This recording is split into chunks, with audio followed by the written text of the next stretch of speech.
नमस्कार, म समिप। तपाईहरु हेर्दै हुनुहुन्छ क्रिएटर नेपाल। आज म तपाईहरुलाई माइक्रोसफ्ट अफिस 2016 भर्जनको माइक्रोसफ्ट अफिस वर्डको एउटा अति नै महत्त्वपूर्ण तथा हिडन फिचर्सको बारेमा जानकारी दिन गइरहेको छु। आशा छ यो भिडियो तपाईलाई मन पर्नेछ। माइक्रोसफ्ट अफिस प्याकेजको माइक्रोसफ्ट अफिस वर्ड एउटा अत्याधिक रुचाइएको सफ्टवेयर प्रोग्राम हो, जुन प्रोग्राममा तपाईले कुनै पनि काम गर्दाखेरि कुन टुलबार कुन मेनु अप्सन छ भन्ने कुरा थाहा नहुँदासम्म चलाउन नसकिने अवस्थालाई माइक्रोसफ्ट अफिस वर्ड 2016 ले सहज बनाइदिएको छ।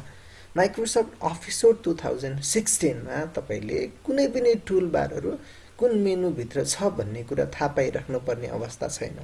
जस्तै कि तपाई फाइललाई सेभ गर्नु पर्यो भने फाइल अप्सनमा गएर सेभ अथवा सेभ एज अप्सनको युज गर्नुहुन्थ्यो। त्यसै गरेर तपाईले माइक्रोसफ्ट वर्ड फाइलमा तपाईले पिक्चर इन्सर्ट गर्नु पर्यो भने तपाई इन्सर्ट भित्र गएर पिक्चर अप्सनको युज गर्नुहुन्थ्यो।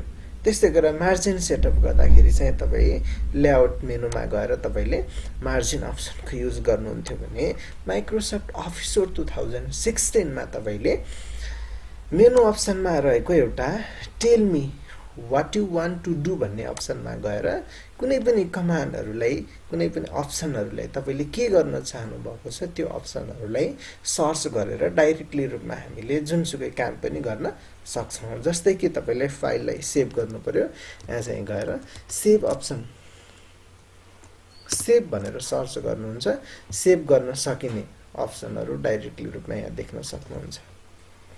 त्यस्तै गरेर तपाईले फाइलको मार्जिन सेटअप गर्नु पर्यो, मार्जिन भनेर चाहिँ तपाईले सर्च गर्नुहुन्छ, यहाँ मार्जिन अप्सनहरु आएको छ। त्यस्तै गरेर तपाईले पेज नम्बर राख्नु पर्यो भने पेज नम्बर भन्ने अप्सन आएको छ। त्यस्तै गरेर तपाईले बुलेट नम्बरिङ राख्नु पर्यो भने बुलेट अप्सन आएको छ। त्यस्तै गरेर नम्बरिङ भन्ने अप्सन छ, सर्च गर्नुहुन्छ भने तपाई नम्बरिङ भन्ने अप्सन पनि आएको छ। यसरी नै माइक्रोसफ्ट अफिस वर्ड 2016 को पूरा जानकारी बिना नै तपाईले यो सर्च अप्सनको युज गरेर जतिसुकै फंक्सनहरुलाई युज गर्न सक्नुहुनेछ। आशा छ यो भिडियो तपाईलाई मन पर्नेछ। यस्तै अफिस प्याकेज तथा आईटी सम्बन्धी महत्त्वपूर्ण जानकारीका लागि हाम्रो च्यानललाई सब्स्क्राइब गर्न नभुल्नुहोला। धन्यवाद।